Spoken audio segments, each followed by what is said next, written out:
दोस्तों, ये कहानी है लेंच के ऊपर, जो कि एक गरीब किसान था। वह अपने परिवार के साथ एक छोटी सी झोपड़ी में रहता था। उसकी झोपड़ी एक पहाड़ी पर थी। नीचे घाटी में उसका खेत था, जहां उसने मक्का की फसल बोई थी। लेंचो और उसका परिवार पूरी तरह से इस फसल पर ही निर्भर था। अगर फसल अच्छी होती तो घर चलता, अगर खराब होती तो भूखे रहने की नौबत आ जाती। लेंचो रोज आसमान की तरफ देखता रहता। उसे बारिश की बहुत जरूरत थी। एक दिन सच में बादल आए और बारिश शुरू हुई। लेंचो बहुत खुश हो गया। उसने कहा, यह बारिश हमारे खेत के लिए भगवान का आशीर्वाद है। लेकिन थोड़ी ही देर में बारिश ओलों में बदल गई। बड़े बड़े ओले गिरने लगे। कुछ ही मिनटों में पूरी फसल बर्बाद हो गई।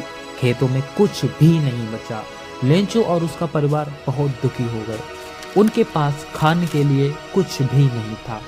अब भगवान पर लेंचो को अटूट विश्वास था। लेंचो को भगवान पर पूरा भरोसा था। उसे लगा कि भगवान उसकी मदद जरूर करेंगे। उसने एक कागज लिया और भगवान को चिट्ठी लिखी। उसने कहा कि उसे 100 पैसों की नीड है, ताकि वह फिर से खेती कर सके और अपने परिवार का पेट पाल सके। लेंचो चिट्ठी लेकर पोस्ट ऑफिस गया और उसे भगवान के नाम भेज दिया। पोस्ट मास्टर ने जब यह चिट्ठी पढ़ी तो पहले हंसा, लेकिन फिर उसे लेंचो की सच्ची आस्था पर दया आ गई। पोस्ट मास्टर ने तय किया कि इस गरीब किसान की मदद की जानी चाहिए। कर्मचारियों की मदद से पोस्ट मास्टर ने 70 पैसे ही इकट्ठे कर पाए।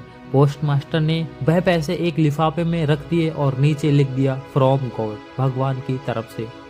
जब लेंचो ने पैसे गिने तो वह नाराज हो गया, क्योंकि उसे पूरे 100 पैसों की नीड थी।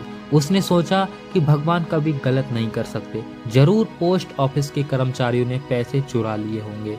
लेंचो ने दूसरा पत्र लिखा और उस पत्र में उसने लिखा कि बाकी 30 पैसे उसे भेज दे, लेकिन पोस्ट ऑफिस वालों के हाथ से मत भेजना, क्योंकि ये बेईमान है। बाकी के इन्होंने पैसे मेरे रख लिए हैं। इस कहानी से दोस्तों हमें ये सीख मिलती है कि अंधविश्वास कभी कभी हमें सच्चाई देखने से रोक देता है। लेंचो को भगवान पर तो भरोसा था, लेकिन इंसानों की अच्छाई पर नहीं। इंसान भी भगवान की तरह मददगार हो सकते हैं।